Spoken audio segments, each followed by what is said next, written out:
But then I had to be the one to call my parents and call my siblings to tell them that my brother Andy was dead. My Yeah, mom that's picks up tough. the phone, and the first words out of her mouth is, "What's wrong? Is Andy dead?" Mm, For her to not even ask, you "How's knew. it going? What's going on with you?" To have that Mm. come out just shows what are individuals walking around with on a daily basis while they may be trying to, work on their own relationships, work in their jobs, whatever, but always having that dialogue. When am I going to get that call? When am I going to get that call? When am I going to get that call? It will make you sick. And that's why it's a family dynamic and not an individual dynamic, and why you can't just send your loved one away and hoping everyone's going to get well. It's impacted you in different ways. It's changed you. You need to do your work too. Yeah, that's. You're listening to When God Intervenes, the podcast where faith, hope, and healing come together for families with a loved one battling addiction. I'm here with Doug Dolan with Recovery in the Pines in Arizona, and I'm going to just let Doug tell you a little bit about himself to begin with, and how he got into the line of work that he's in, and then we'll just go from there. All right, Doug. Well, Daryl, thank you very much for having me and giving me the opportunity to, share a little bit about my story, and hopefully it's helpful for other people who are struggling out there. So I'm in recovery. I've been sober since April 19th of 1997. So I'm coming up on 27 years, God bless. And my issue was predominantly blackout binge drinking from alcohol, but I did smoke a lot of marijuana for a period of time. And then I also got into some other substances, but it was mainly blackout binge drinking. And so fortunately, I got sober. I was working in the tech sector. And so I ended up doing really well in the tech sector. I was a VP for a technology company out in Southern California. And then I moved my family to this little Mayberry town of Prescott, Arizona. And originally, I owned a fine dining restaurant. I've done a variety of things in my background, but I ended up meeting Albert Black and Karen Black, who are my partners today in Recovery in the Pines. And it was really their vision. And they shared their vision with me. And at that time, I had a copywriting and editing business. But because recovery is so close to me, and unfortunately, I lost a younger brother in March of '08 to a drug overdose. So I have that experience in my family of seeing one who made the sacrifice to go get well, and one who unfortunately made the ultimate sacrifice because they wanted to try to do it on their own. And so those are some of the guiding, whys for me of why I do this. And so I was blessed to meet Albert and Karen back in it was like '09, 2010.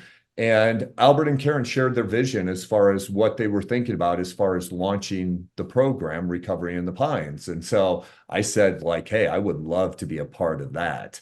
And it just immediately rung true for me of, the things that I had been doing before were career or job oriented, and this is a calling. And Yeah. so we launched Recovery in the Pines in April of 2012. So we're now in our 12th year. And since that time, we originally started as a long-term Christian 12-step based treatment facility. And when I say long-term, most of our clients we engage for 1 year. And so there's a lot of 30-day options out there. That's Mhm. what most people are accustomed to going through. Unfortunately, it's not enough. Like the national averages for who stays sober just completing a 30-day program is less than 10%. And those are horrible odds when you take into consideration that you're not just gambling with a relapse. For some people, you're gambling with a relapse also leads to a loss of a relationship, a divorce. It could be a loss of a job, loss of income, loss of health, loss of freedom, because then there's legal issues. And in some cases, like my brother, loss of life. So why take the gamble being in a hurry that this could go horribly wrong? And so we just come at things from a very different standpoint. We focus on the clinical aspect in dealing with dual diagnoses issues. So we're dealing with substance abuse issues, we're dealing with mental health issues, and some clients come to us just on pure mental health. They don't all necessarily have a substance abuse issue. We get into health and wellness. So that's both from our medical team, assessing what might physically be going on with an individual. How do we properly diagnose and manage medication in a healthy way? Because we've seen way too many people misdiagnosed, over-medicated, and those sorts of issues. But it's also getting into proper sleep, proper nutrition, proper hydration, and exercise. We exercise on a pretty much daily basis. Our health and wellness director is a talented individual. He was a former special ops guy in the Air Force as a combat controller. And he's also a certified strength and conditioning specialist, and just does a great job in combining with the input from the medical team. What do we need to do to create individualized exercise programs for each individual? Because we see a wide spectrum of individuals in age, in how healthy they are.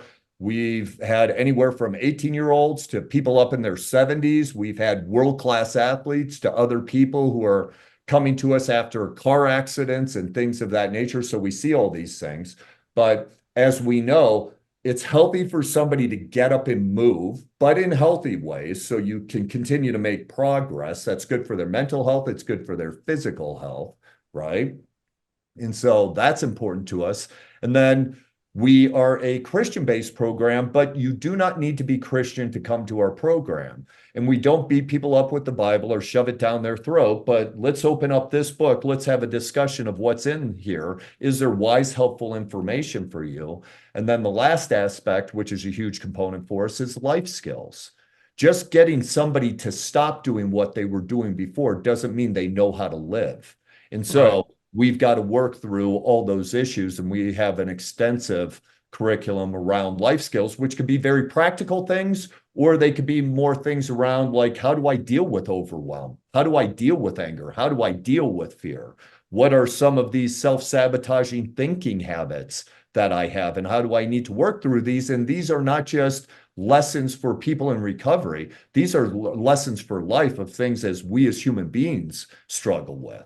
So we're trying to give the individual a healthy opportunity to make a healthy transition back into life and really have some healthy skills that they can put into practice. Yeah, I'm so glad you brought that up about the longer term treatment, because that's something I've been telling parents for years. Like, this problem didn't happen overnight. You're not going to be able to correct the problem overnight. It's going to take some time. Yes. And I think you pretty much covered it all as to why they need, why do they need 12 months at least? Well, actually, could I add something to Yeah, that? go ahead. Go right ahead. Let's look at something that's really now starting to emerge, which is cannabis-induced psychoses. Some people aren't coming out of psychoses for 30 days. So if they just do a 30-day program, they're now just out of psychoses. They haven't been able to really start any of the work, and then they go back into their home environment. They've learned nothing new. They fall back into old patterns. Their chances for success are horrible. Some aren't even out of psychoses in 30 days. Mm-hmm. So some of that's just going to take time. Then, depending upon how much trauma you might have from the past, you don't deal with all things of trauma inside of 30 days. That's right. Then you also have to learn a whole new way of living, new patterns, new habits, new ways of thinking, new life skills. That doesn't just happen inside of 30 days. You can't jam all of that into somebody inside of 30 days and think that they're going to be a master at it. That's right. Out on the other side, again, with some pretty weighty things of what you need to deal with in the real world. Yeah. Yeah. So, and by the way, people go back to work or back to school while in our program, unless they're a retiree or they have something else. And so you got to start integrating them into life, which is when somebody goes and does a 30-day program, it's as if I put my life on hold, so I go do recovery. We do recovery and life. And so it is them moving forward with their life. It is not their life on hold. Yeah. Yeah, that's really important. You mentioned the cannabis-induced psychosis, and I have run across that a lot. I've run across it more in recent years. Yeah, I'm sure there's a correlation there with the increase in potency. absolutely. Another thing I'm hearing a lot of is the Delta 8. I've heard a lot about in recent months and the psychosis related to Delta 8. And also a couple of times just recently, the nitrous oxide has come up. That's one of the things I used to do a lot of as well. So let's go to the nitrous oxide first, if you don't mind, and then go Okay. back to the cannabis-induced psychoses.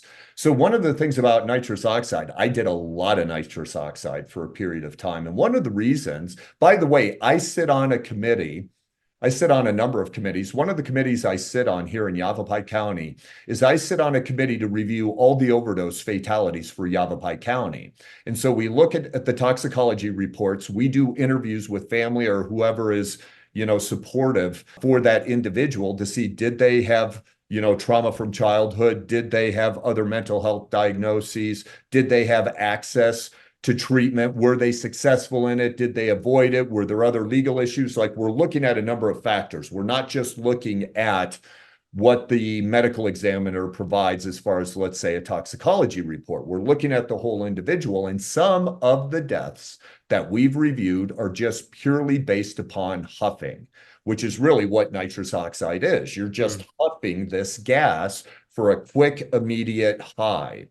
It's very damaging. One of the reasons why individuals do it is because if they are in a program or if they're under court order or some kind of, let's say, restriction from family where they know they're going to be drug tested, hey, it's a great way for them to, hey, can I get that high without getting caught? That's Here's right. the damaging part of it. I have a client that came through my program a couple of years ago, and this individual was doing extensive huffing with nitrous oxide, so much so that he had to go to another rehabilitation program, but physical rehabilitation program, just to learn how to walk again. And so it's just very Wow. damaging to the brain. So, Hmm. we have to watch where are people doing it with nitrous oxide. They can do inhalants of other kinds, gasoline, acetones, desktop computer cleaner, those sorts of things. So for Hmm. any family members, you want to pay attention to, hey, why do they have a lot of cans of dust off? Or why does it seem like there's a lot of either whipped cream canisters or other things Right. that, like, pay attention to the signs, right? Hmm. To go back to the cannabis-induced psychoses. So I'm 53 years old. I started smoking marijuana in 1985. And in 1985, we pretty much only had the flower form of marijuana, of what we were smoking back then. And the THC concentration was maybe 2 to 4%. Yeah. What's engineered in the leaf form today is in the 17 to 20% range. So you have a significantly higher potency there. But then we have the proliferation of all these different other kinds of THC products, which can be edibles, they can be waxes, dabs, shatters, and also the liquid form of THC that a Hmm. lot of people smoke in vapes, which part they do it because it doesn't have that, common smell to it. But the potency in some of the liquid form of THC can be anywhere in the 60 to 90 plus range. So part of the damage is individuals of my age who used to smoke it, let's say back in the 70s or 80s, telling people it's not that bad. And it's like, well, it wasn't as bad what you used to smoke, but that's like you used to drink light beer and the kids are drinking grain alcohol on a consistent basis today. Like, the potency of it is just in a whole different realm. So that's one of the issues of why we're seeing it. And then obviously the legalization and then the socialization and how it's promoted and those sorts of things are all another factor. And with how many people, I've seen this where how many people have kind of used a medicinal marijuana card as a catch-all for all issues. Hey, I have this anxiety, I have this pain, I have this itch, I have, and assuming, thinking, or hoping I can just smoke some THC products or some other kind of ingest some kind of other THC product, and it's going to solve all these problems for me. And unfortunately, more and more, we are seeing issues of psychoses. Mm-hmm. Yeah, I'm definitely hearing a lot more about it. Anything else that you've been seeing lately? Like I know that the fentanyl has been a big issue for a while. Yes. Anything else along those lines? Yeah, one of the things that we're seeing that's coming more on the scene because the cartels are always looking for new ways to pipe drugs into the United States. And then, what is the new variety type of product that an individual can use? Because as you use a product, by the way, you develop a tolerance for it. And so it loses its potency. And so you're either using more, or you're looking for the new thing, right? And so one Mm, of the things that's come out is mixing fentanyl with xylazine. And xylazine is a tranquilizer. And here's the danger in that, which is you can use Narcan to arrest the overdose effects of fentanyl, but it won't do anything for the xylazine, and the individual can still overdose and die. And so there's just other things like that that are emerging in the market. Fentanyl is still the primary one of what's out there and what we're seeing, how it's mixed in a wide variety of different products. And people will often ask me, well, why would the drug dealers do that? Why kill off potentially your clientele? And there's a couple of reasons why fentanyl has been like co-mixed with a variety of products. First off, by the way, the drug dealers really don't care. It's about the money. It's not about the individual, yeah. right? And unfortunately, business is booming. And Hmm. so I also was selected as one of 12 people back in October of 22 in Northern Arizona to do some training with the DEA. So I got to see firsthand information about, like, they showed us videos of raids that they had done on mountaintop labs in central Mexico to the Sinaloa cartel. And these are not like labs that we would expect to see here in the United States under, clean conditions and all these controls. This is just out in the mountains, out in the jungle, and there's just bins and vats and things of that nature. So sometimes it's just on a pure cross-contamination basis because they're Hmm. working with a variety of products and they may use some of these instruments on fentanyl, and then they happen to use it to process cocaine or some other product, and they just have cross-contamination. So Hmm. that's one Hmm. issue. The second issue is, again, if we go back to cocaine, because we've seen some reemergence with cocaine, is if you have drug dealer A who is just using, let's say, pure cocaine, or it might be cut with some other products, and drug dealer B also peddling cocaine, but it has fentanyl in it, what they're hoping for is it gets you addicted to their product that much faster. So they're just trying to draw you back to their particular product. And so that's one of the reasons. And there's also, luckily, more and more naloxone has been readily available, or people may have heard it in the name Narcan as a way to arrest overdose effects from opioids. So drug dealers and drug users are taking the risk of going and using products which they could overdose on and hoping that they can be revived. Mm. One of the other alarming trends relative to that, by the way, is although fentanyl has been around since 1960, we really didn't see it emerging with clients until about 7 or 8 years ago. And 7 or 8 years ago, if somebody OD'd on fentanyl one time, an individual's like, I need to get into a program, I might die. Now we've seen people who just aren't scared of it anymore. Wow. Some just more casual saying, hey, I've overdosed 5 times, I've Hmm. overdosed 10 times. And so kind of losing that fear in essence, that's an alarming trend as well. That is alarming. Oh, what about cannabinoid hyperemesis syndrome? Yeah, I yeah. think a lot of parents maybe have a child who's suffering from that, but they don't know what's going on yet. They don't know what it is. Yeah. And so what you'll see is GI distress from your loved one. It'll be hard for them to eat. They'll throw up more frequently. They'll take long, hot showers. And what some family members go to because they don't know, let's say maybe that their loved one is using some kind of THC or cannabis product, that they think, well, do they have celiac disease? Do they have irritable bowel syndrome? Are they gluten intolerant? And so they'll try all these other things, and it's like, it's frustrating. Why isn't this working? When they Mhm. don't realize they may be using THC products that's really at the root of this. So you'll see your loved one again, they'll be nauseous, it'll be harder for them to eat. They will vomit more frequently, or they'll spend a lot of time in the bathroom. They'll take long, hot showers because that has a certain soothing effect. And Mhm. so it's just watching for what those different signs are and do a drug test on them. See if they're coming up and they're popping positive for THC. There is the potential that that's what they're actually dealing with.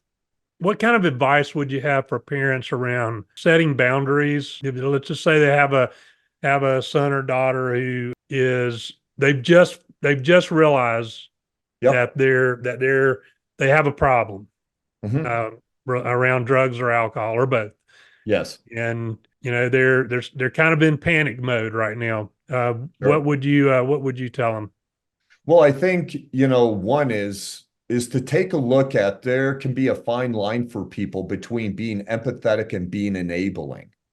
Okay. So, hey, this is your child. You have empathy for them. You may see them struggling, having issues. You're not initially sure why, and you want to do your best for your loved one. You approach them with empathy, with compassion, and that sort of thing. But when you start to realize, oh, hey, they're struggling with substance use, and realize if you're coming to the awareness of them, using alcohol or other drugs, let's say, you're only seeing a portion of it. You're never seeing the whole story. So you can automatically assume it's already worse than what you think that it is. Yeah, So where it crosses over from empathy to enabling is I ask two things of people. One is take ownership for yourself, and two, get into healthy action to the best of your ability. And so when somebody decides, like, well, no, I'm not taking ownership for my life, somebody else has to clean up the consequences for me, or I just can't help it, I have to use these products as a way to self-soothe. It's like, that's not accurate. Or if they're not willing to, hey, we need to make some changes. I need you to stop using these products, but let's engage you into other healthy things, whether it's sports, school, music, whatever it may be. If they choose not to do that, your empathy can become enabling if you, as a parent, is basically cleaning up the consequences behind them. yeah, Whether you're paying bills for them, they're getting in trouble with the law, and you're trying to, manage that for them. If you're lying for your loved one on any kind of basis because of guilt or shame or things of that nature, what you have to watch is one is you're keeping them sick and you're making yourself sick as you enable them. Okay. yeah, And that enabling, because what the reason why most of us enable is we're hoping we can control the outcome for what we want. Like if I help you for this period of time, I'm hoping you get back on course and you go do the right thing. The hmm, problem is most you give them an inch, they take a mile, and things only get worse. And so what ends up happening is as you're enabling, you're creating the opportunity for them to get sicker. And sometimes the enabling for the individual, that empathy and that compassion can turn into anger. It can turn into resentment. It can turn into frustration. Or in some cases for individuals, it just turns into apathy. Like, fine, I just don't care anymore. And hmm, none of that's well. So what do you do? Well, one is, hey, I need you to take ownership for the fact of you're responsible for choosing your choices, and I need you to get into healthy action to start making healthier choices. You can do these things. If they choose to, God bless. Lean in and support them with empathy and compassion. If not, you have to start detaching with love. I have to start putting up some boundaries. No, I am not going to pay those bills for you. No, I'm not going to clean up those messes for you. Yes, I am going to introduce you to some professional help of where you can get some help because you are not making the healthy choices for yourself. So watch having your empathy become enabling. And that can just be very destructive for the whole family, not just for the individual. Yeah, that's true. That's very, very true. It's hard on relationships with everybody in the family. It just puts a Absolutely. big strain there for sure. Well, and I've witnessed it firsthand because, as I mentioned earlier, I knew on some level the impact that my binge drinking had on my parents, even though I didn't live with them. I lived in Southern California. They lived in upstate New York. Like we were on opposite sides of the United States, but they were aware of some of the things that was going on with me. And so I saw that impact, but I also really saw it as my brother deteriorated and unfortunately passed away. Mm. That I saw firsthand what that does to a dynamic. So much so, by the way, is I saw my brother 30 days before he overdosed and died, and I told him exactly what was going to happen. Mm. And fortunately, I asked him, just say two words, Andy, please help. Just say those two words. I'll make sure you get all the help that you need. And he's decided, nope, I need to do this on my own. And then 30 days later, I got the call from his wife in terror as he was either dead or dying on the couch before first responders even showed up. And so that's an extremely frustrating experience, terrifying experience, right? Mm. And Mm. what that does to a loved one. But then I had to be the one to call my parents and call my siblings to tell them that my brother Andy was dead. My Yeah, mom that's picks up tough. the phone, and the first words out of her mouth is, "What's wrong? Is Andy dead?" Mm. For her to not even ask, You "How's knew. it going? What's going on with you?" To have that Mm. come out just shows what are individuals walking around with on a daily basis while they may be trying to, work on their own relationships, work in their jobs, whatever, but always having that dialogue. When am I going to get that call? When am I going to get that call? When am I going to get that call? It will make you sick. And that's why it's a family dynamic and not an individual dynamic, and why you can't just send your loved one away and hoping everyone's going to get well. It's impacted you in different ways. It's changed you. You need to do your work too. Yeah, that's exactly right. And that's one thing you and I sort of have in common in that for me, it was a son, for you, it was a brother, but we both Yes. have that loss. Yes. And I'm sure for you, I mean, I can speak for myself. I know that it has changed me. You Absolutely. know, I've been able to use that to create positive change in myself. The pain associated with all of that, and I'm sure you have had a similar experience. Well, we hope that we mature through the damage of these things. We don't just mature with the passing of years, Right. meaning, hey, how do we mature with this relationship of this sense of loss, this grief, and maybe trauma? Like time doesn't make trauma better, time can make trauma worse, right? And Yeah, so, that's what do right. we do to get to work on us? And as we heal, some of us, feel called to give back and help others who are Yeah. struggling through this, right? Which we then can take these tragic events and go and use them in the benefits of others, Yeah. which is part of why I do what I do. Yeah. One, having gone down that path. Two, having witnessed the loss of a loved one, I have both those dynamics to be able to understand both those roles of what that's like. And so for me, it's just shame on me if I don't go back in and help potentially lead others out from that darkness. Yeah. Yeah. That's where I am too. And parents who have a child battling addiction are already grieving in a sense. They're grieving the Correct. loss of the child that they knew. Yes. And then they have that what I call anticipatory grief, where they're Yes. always on pins and needles, wondering when they're going to get that phone call. And so they really need to refocus on their own life. And I know that's hard to do, but that's where they need some help. Yes. And that's part of what I do is help them. They're dealing with emotions, learning how to manage those emotions. People like you and I have been through that before, and we've had Yes. to learn how to, through the pain, how do you manage those emotions? Can you speak to that for a minute?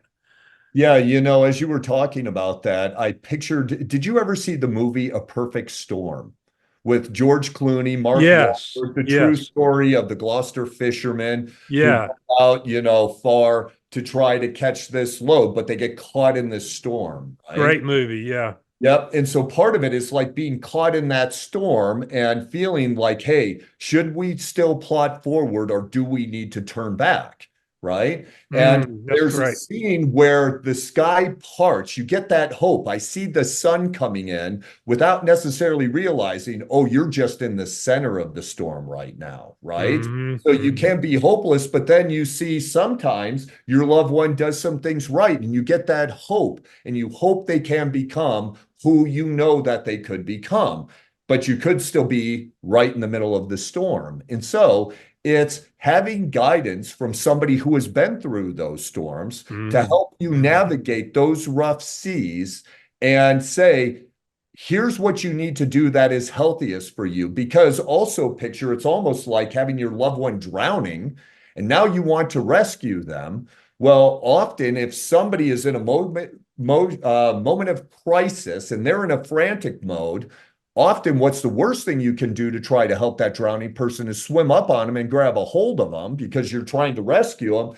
and they end up beating up the rescuer and the rescuer drowns. And Right. so Yeah. you try to throw them a lifeline and you hope they grab a hold of that lifeline. And if they do, God bless, reel them in.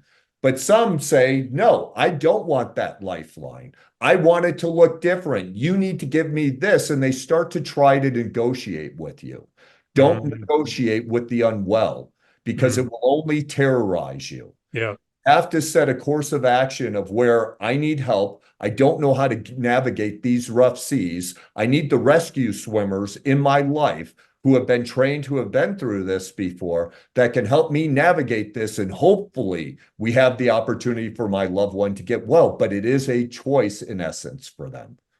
Yeah, absolutely. Yeah. Well, Doug, do you have anything else you want to add to wrap this up? Yeah, what I think I would say is, as you know, this work is really dealing with insanity. Whether it is the insanity of what ensues from extensive usage or the other mental health issues, people aren't raised to know how to work with those issues. And I kind of liken it in a way of if you had, let's say, a Down syndrome or autistic child. Like most of us aren't raised to know, hey, how do we engage an individual who has Down syndrome who has autism? How do we engage them in healthy ways? Right? Like you don't learn it until you have to. And you learn it, hopefully not just kind of fumbling through it on your own, which there is some of that, but go seek out the help and don't with guilt or shame think we have to be able to manage this on our own. Like you're in uncharted waters and stormy seas of where you've never been before. I wouldn't go venture out on your own. I would just go seek help. Now, you just need to then know, how do I separate out good help from, what might not be the greatest of help?